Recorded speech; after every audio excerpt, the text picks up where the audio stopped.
We pick up where Part 1 left off, with Grimlock and Rodimus plummeting toward an advancing army of Decepticons.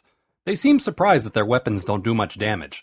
The show wants us to believe that it's because they're so low on energy, but I like to think that the characters are consciously aware that they're no longer in the movie, and we're back to characters not being allowed to die or get hurt in this war.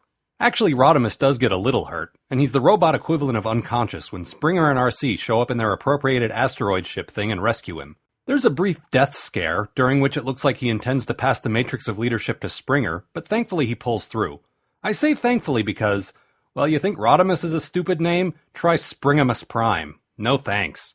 While Rodimus is unconscious, he has a weird vision quest thing that makes him realize where his missing guys are. So, okay, the Matrix gives you extra powers of perception. So why in the 9 million years he had the thing did Optimus Prime never show any signs of enlightenment? Alright, you know what? The guy's dead. I have a good 20-episode stretch here without Optimus Prime. I should just enjoy it and stop bitching about the guy. So, let's move on.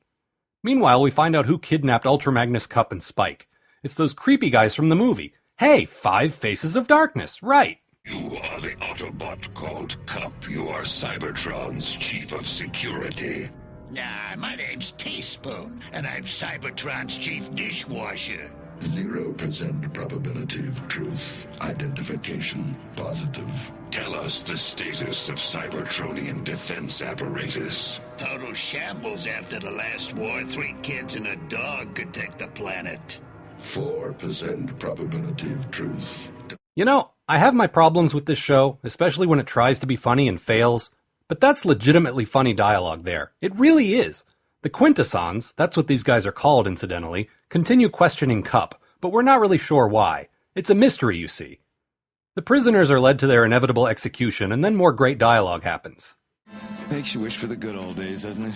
You know, before the fighting broke out, the Bears versus the Lunar Colony, it was fourth quarter, 4th down, 30 yards to go. You remember that play? No. How about you, Cup? No, but in a jam like that, all you can do is rush him and pray! I really just like how Spike is trying to be subtle and speak in code, and Ultra Magnus just doesn't get it. I go through this constantly with my girlfriend, like when we're trying to escape some kind of social function with the faint illusion of good manners. It never works. Also, explaining jokes always makes them funnier.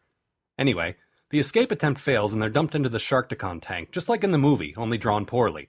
Also, now it's apparently been drained, so it only comes up to everyone's waist. Even Spike's somehow. So hey, let's see what the Decepticons are up to. Oh, right. They're looking for Galvatron. He's on this lava planet thing, which is apparently called Thrall. Thrall. Cyclonus commands one of the sweeps to pull out their leader, and he complies. Quick side note. I am so glad that we now just have Cyclonus, Scourge, and then the generic sweeps in place of the plain guys.